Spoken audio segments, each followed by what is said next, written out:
पहले ही यहाँ पे लगभग 15-20 हैंड रेज हैं, अभी आप और आगे नहीं करें, जितने जिनके हैं उन्हीं को पहले ले लेते हैं, नहीं तो आगे आप हैंड रेज करेंगे तो आपका नंबर नहीं आएगा, तो विकल्प होगा। गैलेक्सी J7 प्राइम के नाम से है, नाम इन्होंने नहीं लिखा है, हैंड रेज किया हुआ है, मैंने उनको अनम्यूट अलाउ किया है। बोलिए। जय जिनेंद्र भैया। जी भैया आपने जो औपशमिक की परिभाषा बताई और छायोपशमिक की, तो उसमें अंतर बेसिक ये हुआ ना कि औपशमिक में तो आपने कर्मों का उपशम कर दिया और उदयावली में जो कर्म है वो बाद में उदय में आएंगे, और जो छायोपशमिक में है तो जो हमने जिनका सदवस्था रूप उपशम किया तो वो क्या फिर बाद में उदय में नहीं आएंगे, वो क्षय हो जाएंगे? बहुत अच्छा आपने प्रश्न किया। औपशमिक में और क्षायोपशमिक में ये अंतर है। पहली बात तो वो उदयावली में मैंने एक एग्जांपल दी थी, उदयावली के कर्मों को कोई पीछे नहीं धकेल सकता, ये एक सिद्धांत नियम है। उदयावली का मतलब होता है जो अगले क्रम में उदयावली में प्रवेश कर चुके हैं वो तो उदय में आएंगे। वो तो एक एग्जाम्पल देने के लिए कि उसमें लाइन वाइज है, अपन उनको पीछे धकेल दिया। उदयावली के बाद जो अगले कर्म है उनको अंतर्मुहूर्त के लिए पीछे धकेल देना, ये औपशमिक भाव में होता है। रही बात क्षायोपशमिक में, जो आपका मुख्य प्रश्न है कि क्षायोपशमिक में भी तो अपन ने सदवस्था रूप उपशम किया, तो क्या वो कभी उदय में नहीं आएंगे? वो उदय में भी आ सकते हैं। उसके लिए भी मिनिमम, जब अपन क्षायोपशमिक भाव में सम्यक्त और चारित्रादि की चर्चा करते हैं तो उसमें जब जघन्य उसका स्थिति लगाते हैं, जघन्य उसका वो बताते हैं समय, तो उसमें अंतर्मुहूर्त उसका जघन्य समय है। और जब मैक्सिमम की बात करेंगे सम्यक दर्शन की अपेक्षा से, तो 66 सागर है। क्षायोपशमिक सम्यक तो मैक्सिमम उत्कृष्ट इसकी स्थिति कितनी है? 66 सागर की। और जघन्य कितनी है? अंतर्मुहूर्त की। तो वो जीव के परिणामों के ऊपर डिपेंड होता है कि वो अंतर्मुहूर्त बाद ही उसके वापस उस अवस्था रूप में आ जाएंगे, या उसके परिणामों में उतनी निर्मलता है तो उस सम्यक दर्शन को वो बनाए रह सकता है। तो कहने का तात्पर्य ये है कि वो जीव के परिणाम उसके औपशमिक में उसके परिणाम नहीं चल पाएंगे। औपशमिक में तो 11वें गुण स्थान में उसने चारित्र मोनि को उपशम किया और धड़ाम से वो नीचे गिरेगा ही गिरेगा, चाहे वो 6-7वें तक ही गिरे, लेकिन आएंगे जरूर। आचार्य ने तो ये भी लिखा है कि वो क्रमशः गिरते गिरते पहले में भी आ सकते हैं। तो औपशमिक में उसके पास ऑप्शन नहीं है, लेकिन क्षायोपशमिक में परिणामों की विशुद्धि बनाए रखने के साथ में उसकी आत्मा के साथ, हाँ अगर ऐसा भी हो सकता है क्षायोपशमिक भाव में परिणामों की विशुद्धि अंदर ही अंदर बढ़ा रहे हैं तो अंदर ही अंदर कर्मों का क्षय भी कर दें। अच्छा, हाँ, क्षायिक सम्यक दृष्टि बनता है, क्षायिक में कन्वर्ट हो सकता है। हाँ, क्षायिक सम्यक दृष्टि क्षायोपशमिक ही बनता है। क्षायिक सम्यक दर्शन डायरेक्ट 7 प्रकृतियों का क्षय कोई भी जीव नहीं करता, तो द्वितीयोपशम में ही बनेगा ना, प्रथमोपशम में? हाँ, उसी अवस्था में बनेगा। तो इसलिए वो अंदर ही अंदर परिणामों की उसकी विशुद्धि के कारण से ऐसा होता है। जी, जय जिनेंद्र। सोनिया जी गाजियाबाद। भैया जी जय जिनेंद्र जी। ये पूरा अनंतानुबंधी प्रत्याख्यान अप्रत्याख्यान संयोजन का मतलब पूछना था, वो समझ। अच्छा ठीक है, वैसे इसका वर्णन आगे आएगा इसलिए हमने नहीं समझाया, अभी इतना समझ लीजिए। जैसा मैंने कल आपको बताया था, अनंतानुबंधी कषाय सम्यक्त्व का घात करती है। सम्यक्त्व का घात करने का मतलब जब तक ये रहेगी तब तक सम्यक दर्शन नहीं हो पाएगा। अप्रत्याख्यानावरण कषाय देश संयम, मतलब एक देश चारित्र, पंचम स्थान नहीं होने देती। जब तक ये रहेगी तब तक जीव पंचम स्थान को प्राप्त नहीं कर सकता। इसके अभाव में फिर वो पंचम स्थान वर्ती या एक देश श्रावक बन पाएगा। फिर उसके बाद में प्रत्याख्यानावरण कषाय जो सकल संयम का घात करती है, जब तक ये रहेगी तब तक महाव्रत धारण नहीं कर सकते। और संजुलन कषाय यथाख्यात चारित्र का घात करती है, अर्थात 11वां गुण स्थान आदि आगे प्रकट नहीं होने देती। मोटे रूप में जब अपन इनकी कषाय वासना का काल लगाते हैं समय का, तो जो कषाय अंतर मुहूर्त तक ही रहती है उसका नाम है संज्वलन। जो कषाय अंतर मुहूर्त से बढ़कर के 15 दिन तक चलती रहे उसका नाम है प्रत्याख्यानावरण। जो कषाय 15 दिन से ज्यादा और 6 महीने के बीच के काल तक रहे, अपन ने किसी से लड़ाई की, झगड़ा किया, कषाय बंध गई, 15 दिन से ज्यादा, महीना, 2 महीना, 3 महीनों के बोलचाल ही नहीं है, तो ये कषाय हुई कौन सी? अप्रत्याख्यानावरण। और जो कषाय 6 महीने से भी ऊपर बढ़ जाती है वो हो जाती है अनंतानुबंधी। अनंतानुबंधी का मतलब होता है जो अनंत संसार का बंध कराने वाली है, अनंत संसार में भटकाने वाली है। अप्रत्याख्यानावरण जो प्रत्याख्यान मतलब त्याग नहीं करने देती, एक देश चारित्र को प्रकट नहीं करने देती। प्रत्याख्यान आवरण जो पूर्ण त्याग पे आवरण डालती है। प्रत्याख्यान का मतलब त्याग, और आवरण मतलब उसको रोक रही है, वो मुनि नहीं बनने दे रही, पांचों पापों का पूर्ण त्याग नहीं करने दे रही है। और संज्वलन का मतलब होता है जो संक्षेप में थोड़े थोड़े रूप में प्रज्वलित होती रहती है। कषाय है, बहुत मंद है, लेकिन अभी समाप्त नहीं हुई है, इस तरह से। तो ये चारों कषाय की अपन को सामान्य परिभाषा समझनी चाहिए। जो कषाय और जो व्रत संयम भी ले सकता है जिसके अंदर ये कषाय वगैरह, फिर से बोलिए। वो व्रत संयम नहीं ले सकता, व्रत संयम वगैरह जो कषाय है इसके अंदर? जिनके चारों कषाय है, आप व्रत संयम के करें, अनंतानुबंधी के होने पर सम्यक दृष्टि नहीं बन पाएगा। वो चौथे गुण स्थान में सम्यक दृष्टि जीव बनता है। तो चौथे गुण स्थान की सम्यक की परिभाषा क्या बनाई अपन ने? 7 प्रकृतियों के उपशम होने पर, अथवा क्षय होने पर, अथवा क्षयोपशम होने पर। तो अनंतानुबंधी के रहते हुए वो सम्यक दृष्टि नहीं बनेगा। व्रत संयम की क्या बात करें? पहला गुण स्थान में बहिरंग से बन सकता है। जैसे अंतरंग में तो कषाय का उदय है, गुण स्थान कौन सा अंतरंग में? पहला। और बाहर से मुनि बने हुए, बाहर से मुनि बनने में कोई आपत्ति नहीं है, लेकिन अंतरंग में अगर उनके अनंतानुबंधी या प्रत्याख्यान और प्रत्याख्यानावरण कषाय का उदय चल रहा है, तो कर्णान योग की भाषा में वो मुनि नहीं है, वो मिथ्या दृष्टि है। और चारित्र की भाषा में हम उनको बाहर से मुनि बोल रहे हैं, ऐसा होता है। तो पहला गुण स्थान में आएंगे भैया जी, पहला गुण स्थान में आएंगे। जिसके अनंतानुबंधी का उदय है, मिथ्यात्व का उदय है, उसका गुण स्थान पहला। चाहे वो हम हो, आप हो, नारकी हो, मुनिराज हो, देव हो, कोई भी हो, सबके लिए बराबर। कर्णान योग में 1% भी कहीं पर ये नहीं चलता है। चरणान योग में तो चारित्र की अपेक्षा से हम कह सकते हैं ये श्रावक है, ये मुनिराज हैं, लेकिन कर्णान योग तो खरा सोना तोलता है। भैया जी। हम कर्णान योग की किताब लेना चाहते हैं, मिल जाएगी हमें? जी, फिर से बोलिए। कर्णान योग की पुस्तक लेना चाहते हैं, भाग 1 भाग 2 तो मिल। ठीक है, आप ग्रुप में मैसेज कर दीजिएगा। जो संस्थान में यहाँ से बुक्स अवेलेबल करवाते हैं उनका नंबर प्रोवाइड करवा देंगे आपको, तो आप उनको फिर मैसेज और कॉल करके अपना एड्रेस बता दीजिएगा, तो वो आपके एड्रेस पे भिजवा देंगे। जय जी। सुधा जी जैन।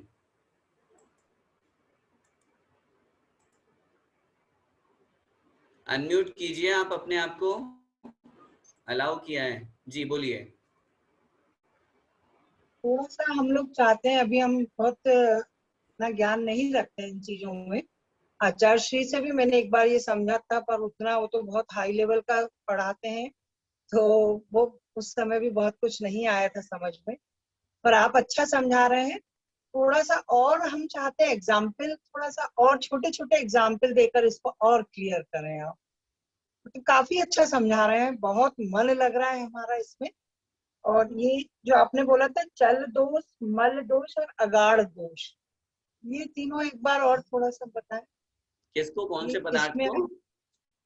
चल दोष, ये आपने बोला था चल दोष, समझ गया। अगाढ़ दोष। देखिए, मेरा निवेदन तो ये है, मैं कोशिश पूरी कर रहा हूँ कि और एग्जाम्पल देकर के आपको समझाऊं। और चूंकि ये सब आचार्य श्री का और बड़े पंडित जी का ही आशीर्वाद है, ये उन्हीं से हमने सीखा और आप लोगों के बीच में रख रहा हूँ। उनसे हमने 10 दिन क्लास भी ली थी। ठीक है, जब भोपाल में वो थे तब हमने ली। जी जी। चल, मल और अगाढ़, ये 3 प्रकार के दोष आचार्यों ने कहे हैं। चल का मतलब आचार्यों ने उदाहरण दिया, जैसे एक बूढ़े के हाथ में लकड़ी होती है, ये आगम का उदाहरण है। चल मतलब हिल रही है, वो लकड़ी को पकड़े हुए बड़ी मजबूती से, सम्यक दृष्टि है वो, उसके तत्वार्थ श्रद्धांत पूरा अंदर मजबूत है, लेकिन फिर भी हाथ कंपन कर रहा है, हाथ कांप रहा है। ऐसे ही क्षायोपशमिक सम्यक दृष्टि होता है, उसको श्रद्धांत पूरा मजबूत है अंदर से, लेकिन फिर भी मन में कभी कभी आ जाता है, दूसरी जगह नहीं जाएगा वो। कभी कोई पीड़ा आए, कभी कोई कष्ट आए, कभी कोई आपत्ति आए, दूसरे लोग कहेंगे जाओ उनके बालाजी भैरव जी के हनुमान जी के सवामाणी बोल दो, तुम्हारा काम हो जाएगा। तो बोलेगा मैं नहीं जाऊंगा, मैं देवी देवताओं के नहीं जाता। फिर कोई उसको कहेगा देखो तुम 6 महीने से परेशान हो रहे हो, तुम्हारे घर परिवार में अशांति है, व्यापार नहीं चल रहा, सब कुछ हो रहा है, तुम कुछ मत करो, चलो अभी शनिवार आएगा, तुम शनिवार को मुनिस्नाथ भगवान का विधान करा लो। तो उसके मन में हाँ ये तो मैं कर सकता हूँ। तो जैसे उसके मन में आए ना कि हाँ ये मैं कर सकता हूँ, तो सम्यक से थोड़ा सा डिग गया। कर वो मुनिस्वरनाथ भगवान की पूजा ही रहा है, लेकिन किस लिए कर रहा है? शनिवार मान करके, आज मुनिस्वरनाथ भगवान का दिन है, मेरी अशांति दूर हो जाएगी, मेरा निराकांक्ष व्यक्ति नहीं है। तो कहने का तात्पर्य इस तरह से करता है। मल दोष तो सामान्य है, शंका करना, विचिकित्सा करना, जो जितने अपने विरोधी पढ़े हैं। और उसके बाद अगाढ़ दोष। अगाढ़ दोष में आचार्यों ने उदाहरण दिया है कि जैसे अपन ने कोई वस्तु दान कर दी, निर्माल्य हो गई दान करने के बाद, उसके बावजूद भी उस पर अपना स्वामित्व जमाना। अब जैसे बहुत बार मन में आ जाता है, अपन ने आचार्य श्री को या किन्हीं को चांदी का श्रीफल चढ़ाया या कुछ चढ़ाया, अब चढ़ा दिया लेकिन उसके बावजूद भी हमारी दृष्टि उस चांदी के श्रीफल पे रहती। होता है, बहुत बार होता है। चढ़ा दिया, हो गया, त्याग कर दिया, या अपन ने 1 लाख का दान कर दिया, साहब ये 1 लाख रुपए दान ले लीजिए, उसके बावजूद भी हमारी दृष्टि, हमारा नाम अनाउंस हो जाए एक बार, ये नहीं नाम अनाउंस अपन, अच्छा नाम अनाउंस करना भी चाहिए, वो अन्य लोगों की प्रभावना के लिए, प्रेरणा के लिए, लेकिन अपने मन में क्या भाव आ रहा है, ताकि मेरा नाम हो, मुझे लोग जाने कि हाँ इन्होंने 1 लाख रुपए दिए। तो इस तरह का ये जो भाव आ जाता है, ये कहलाता है अगाढ़ दोष। तो इस तरह ये सम्यक दर्शन में 3 प्रकार के दोष लगते हैं। जैसे एक बार ये जैसे बोलते हैं ना, मूर्ति वगैरह रखते हैं, जो भी मंदिर में स्थापना करते हैं, तो उनको ये दिलवाया जाता है व्रत कि आपको रोज इनके प्रक्षाल, अभिषेक और पूजा करना है। जैसे अभी आप कह रहे थे कि ये जरूरी नहीं है तो कि उनको सुनिए, समझ गया मैं आपकी बात, तो उन्हीं की करना, ये तो कोई नियम कहीं नहीं दिलवाया जाता, मैंने तो नहीं सुना। आपको डेली अभिषेक पूजन करने आना क्यों? अरे आपने 3 लोक के नाथ भगवान को विराजमान किया है, लेकिन आपने इनको, आप ये आपके जो आपने विराजमान किया है इसलिए आपको आना है? नहीं नहीं, अरे आपने जब भगवान को विराजमान किया है तो भगवान का अभिषेक पूजन करना भी आपका कर्तव्य है। अगर वो इनका नहीं करके दूसरे भगवान जी का करेगा तो पाप थोड़ी लग जाएगा।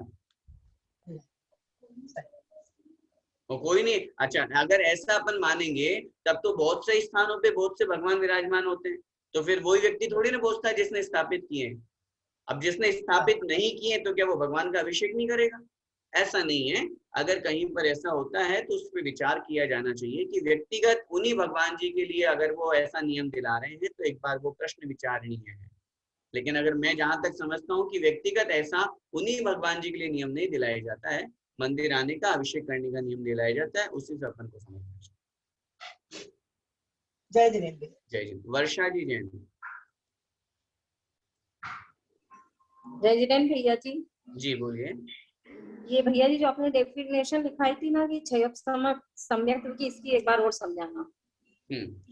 क्षयोक्षम एक सम्यक की परिभाषा के अंतर्गत, या क्षयोक्षम की जब अपनी परिभाषा आगम की दृष्टि से देखते हैं तो जहां पर जिन प्रकृतियों का सदवस्था रूप उपशम और उदयाभावी क्षय, पहले इन 2 शब्दों को आप समझें तो आगे समझ में आ जाएगा। सर्वघाती स्पर्धकों के उदयाभावी क्षय और उन्हीं का सदवस्था रूप उपशम रहने पर ऐसा शब्द का प्रयोग किया। कोई भी प्रकृतियां होती हैं उनके दो भेद बनते हैं, 2 प्रकार के स्पर्धकों होते हैं, एक सर्वघाती स्पर्धक और एक देशघाती स्पर्धक। सर्वघाती स्पर्धकों में पूर्ण रूप से गुण समाप्त हो जाता है, गुण प्रकट नहीं हो पाता है, और देशघाती स्पर्धकों में गुण का अंश प्रकट होता है, थोड़ा सा गुण प्रकट होता है। तो जहां पर सर्वघाती स्पर्धकों का उदयाभावी क्षय और उन्हीं का सदवस्था रूप उपशम, वो उदय में नहीं आ रहे हैं, उदय में के अभाव रूप क्षय, एक तो सत्ता में से नाश कर दिया और एक उदय में नहीं लाने रूप क्षय कर दिया, और सत्ता में है वो तो सद अवस्था रूप उपशम, मतलब सत्ता आत्मा के साथ में जो रहते उसको अपन सत्ता कहते हैं, उसकी अवस्था रूप में वो दबे हुए हैं लेकिन उदय में नहीं आ रहे हैं, जिसकी दोनों स्थिति बन गई, क्षय भी और उपशम भी। और जो देशघाती प्रकृति है सम्यक प्रकृति, वो उदय में आ रही है, उसके कारण से सम्यक तो हो रहा है लेकिन वो सदोष सम्यक हो रहा है, निर्मल नहीं हो पा रहा, विशुद्ध नहीं बन पा रहा, निर्दोष नहीं बन पा रहा। तो इसलिए जहां पर ऐसी स्थिति बनती है उसको अपन कहते हैं क्षयोक्षमिक ज्ञान या क्षयोक्षमिक भाव। सामान्य रूप से समझने की दृष्टि से जहां पर गुण का अंश प्रकट होता है या थोड़ा गुण प्रकट होता है उसको अपन क्षयोक्षमिक भाव कहते हैं। चलिए आज का अंतिम प्रश्न हम लेंगे, स्नेहा जी जैन। जय जिनेन्द्र भैया जी। जी बोलिए। भैया जी जैसे मैं पूछ रही थी क्षयोक्षमिक चारित्र और औपशमिक चारित्र, इन दोनों में तो गुण का अंश ही प्रकट होता है, तो इनमें अंतर क्या सिर्फ काल के हिसाब से होता है, जो उत्कृष्ट काल या? औपशमिक चारित्र में गुण का अंश कहाँ प्रकट हुआ? पूरा गुण प्रकट हुआ, औपशमिक चारित्र कब प्रकट होता है? जब मोहनी कर्म की 21 प्रकृतियों का उपशम हो जाता है। अच्छा, ये कब होता है? गुणस्थान की अपेक्षा बात करेंगे तो 11वें औपशमिक चारित्र गुणस्थान का नाम क्या है? नाम मुझे याद नहीं ठीक से, पर मैंने कोई पढ़ा बात है। नहीं, 11वें गुणस्थान का नाम है उपशांत मोह है हाँ हाँ हाँ। ना? तो उपशांत मोह का मतलब जिसने मोहनी कर्म का पूरा उपशमन कर दिया, दबा दिया। 10वें गुणस्थान के अंत में जो उपशम श्रेणी आरोहण कर रहे हैं, 8, 9, 10, 11, जो मुनि महाराज उपशम श्रेणी आरोहण करते हैं उनका गुणस्थान कौन सा होता है? 8, 9, 10, 11। 11वां। तो 10वें गुणस्थान के अंत में उन्होंने क्या किया? मोहनी कर्म का पूरा उपशम कर दिया, दबाया है, और 11वें गुणस्थान में पहुंच गए। तो 11वें गुणस्थान में चारित्र का अंश प्रकट नहीं हुआ, पूरा चारित्र प्रकट हो गया। इसीलिए 11वें गुणस्थान के चारित्र को आचार्यों ने यथाख्यात चारित्र नाम दिया। यथाख्यात चारित्र संपूर्ण चारित्र कहलाता है, पूर्ण चारित्र कहलाता है। लेकिन चूंकि उसने कर्मों को दबाया है उन मुनि महाराज ने, इसलिए अंतर्मुहूर्त बाद वापस नीचे गिरना 10वें, 9वें, 8वें, 7वें में आ जाएंगे। अच्छा। और इधर क्षायोपशमिक में जब अपन चारित्र की बात करेंगे तो क्षायोपशमिक चारित्र का गुणस्थान कहाँ तक लगाना है? तो उन्होंने वहां पर कथन किया 6 से 10 तक लगाइए। अच्छा, क्यों? क्योंकि क्षायोपशमिक में अभी चारित्र पूरा गुण प्रकट नहीं हुआ। अभी सामायिक, छेदोपस्थापना, परिहार, विशुद्धि और सूक्ष्म संपराय, ये 4 चारित्र प्रकट तो हुए, लेकिन पूर्ण नहीं है अभी। पूर्ण कब होंगे? क्योंकि अभी संजलन कषाय बैठी हुई है, संजलन प्रकृतियां हैं, हास्य आदि, नव कषाय आदि है। तो जब तक ये मोहनीय कर्म की स्थिति रहेगी तब तक पूर्ण चारित्र नहीं माना जाएगा। 11वें गुणस्थान वाले के मोहनीय का एक भी अंश है क्या? नहीं है, लेकिन वो उपशम किया हुआ है, इसलिए वापस नीचे गिरेंगे। और क्षायिक वाला 10 से सीधा 12वें में श्रेणी आरोहण करके और क्षीण 12वें गुणस्थान में पहुंचेंगे, तो अब उनको वापस गिरने का काम नहीं है। इसलिए यथा क्या चारित्र 11, 12, 13, 14 चारों गुणस्थानों में कहा गया है, और 10वें गुणस्थान तक उसे क्षायोपशमिक चारित्र नाम दिया गया है। और प्रारंभ चूंकि जहां से होता है, अपन मानते हैं जो चारित्र है वो 6ठे गुणस्थान से प्रारंभ होता है, इसलिए उसके पहले के चारित्र नहीं माना गया। अच्छा, और एक प्रश्न था भैया जी, जैसे आपने ये संयम का बताया था, तो अभी जैसे आप बता रहे थे कि जिनका अनंतानुबंधी क्रोध, मान, माया, लोभ या जो भी रहता है, ये मुनियों का भी हो सकता है। तो जो हम ये कहते हैं भावलिंगी मुनि, तो ये यही होता है जब इनका मतलब वो मन से, भाव से भी उन्होंने ये किया है। भावलिंगी का मतलब होता है मन या भाव नहीं लगाना वहां पर। मन या भाव तो सबका ही रहता है, लेकिन अंतरंग में जिनके अनंतानुबंधी, अप्रत्याख्यानावरण, प्रत्याख्यानावरण, इन 3 कषायों का अनुदय होता है, तो 6ठा 7वां गुणस्थान बनता है। अच्छा, जो 6ठे 7वें गुणस्थानवर्ती मुनि महाराज होते हैं 6 से, उनको हम कहते हैं भावलिंगी मुनिराज, जो अंतरंग से भी होते हैं। मतलब हाँ, मतलब बहिरंग से तो चारित्र गुण का पालन पूरा कर रहे हैं, और अंतरंग में चूंकि अपन नहीं जानते ना किसकी कषाय का कितना उदय है, किसके अनंतानुबंधी का उदय, अपन को क्या पता, लेकिन कर्मों की स्थिति तो होती है। तो जिनके अंतरंग में अनंतानुबंधी, अप्रत्याख्यानावरण, प्रत्याख्यान कषाय का अनुदय है और संचलन का उदय है, तब जाकर के 6ठा गुणस्थान बनता है। अब सामने जैसे आचार्यश्री है, अब आचार्यश्री को अपन क्या बोलेंगे? उनको तो भावलिंगी मुनि कहते हैं। ये हमारा श्रद्धा का विषय है, श्रद्धान है, हमारा श्रद्धान पूरा है उनके प्रति, वो तो हम किसी का भी नहीं जान सकते। अंतरंग वही में बात क्या मैं चल आपको रहा है, समझाना चाह रहा हूँ, वो अपन किसी का भी नहीं जान सकते हैं। ये अपने मति ज्ञान, श्रुति ज्ञान का विषय नहीं है, ये क्षायिक मतलब प्रत्यक्ष ज्ञान का विषय है कि किस जीव के कितने प्रकृतियों का। अब हो सकता है कि हम और आप सम्यक दृष्टि हो, अब अगर हमारे अनंतानुबंधी का उदय है, तो आप कितनी भगवान की पूजा कर लो, आप कितने देवशास्त्र के ऊपर श्रद्धान कर लो, आप कितना ही कुछ कर लो, करणान योग की दृष्टि में हमारा 4वां स्थान नहीं बनेगा। चाहे आप भले तत्वार्थ सूत्र पे श्रद्धान कर लो, चाहे जिनवाणी पे श्रद्धान कर लो, कुछ भी कर लो, लेकिन अंतरंग में 7 प्रकृतियों की स्थिति तो देखिए जरा क्या है। इसीलिए तो लिखा है कि वर्तमान में विरले ही सम्यक दृष्टि है, 5, 4, 3, 4 ही, 3, 4, 5 ही है, 5, 7 नहीं है। इसलिए तो ये पंक्ति दी है, क्योंकि अंतरंग में कषायों की स्थिति अपन को नहीं समझ में आ सकती है। अपन तो बस ये जाने, हाँ मेरे अंतरंग में एक कषाय का उदय नहीं है, अपन तो ये जाने मेरे 7 प्रकृतियों का क्षयोक्षम हो रखा है, हमें क्षयोक्षमिक सम्यक दृष्टि, ऐसा भाव रख करके अपन को चलना चाहिए। लेकिन फिर भी मैं ये निवेदन करूंगा, करणानियों की अपेक्षा से अपन नहीं जान सकते कि इनका कौन सा गुण स्थान है। इसलिए मुनि अवस्था बाहर से भले ही है, हो सकता है उनके अनंतानुबंधी का उदय हो तो उनका करणान योग कहेगा ये पहले गुण स्थानवर्ती जीव है। मुनि है तो ये आपकी दृष्टि में होंगे, बाहर से होंगे, अंतरंग से तो नहीं है। और हो सकता है कि कोई घर में बैठा हुआ है, बढ़िया आराम से श्रावक के व्रतों का पालन कर रहे हैं, ज्यादा बोलचाल नहीं करते, भले फेमस नहीं है तो क्या हुआ, पंचम गुण स्थान उनका हो सकता है, उनके अनंतानुबंधी या प्रत्याख्यान दोनों का अनुदय कहा जाएगा। ऐसे ठीक है, जय जिनेन्द्र भाई। चलिए बस आज के लिए इतना ही। बोले द्वादशांग जिनवाणी माता की जय। संत शिरोमणि आचार्य भगवंत श्री विद्यासागर जी महाराज की जय।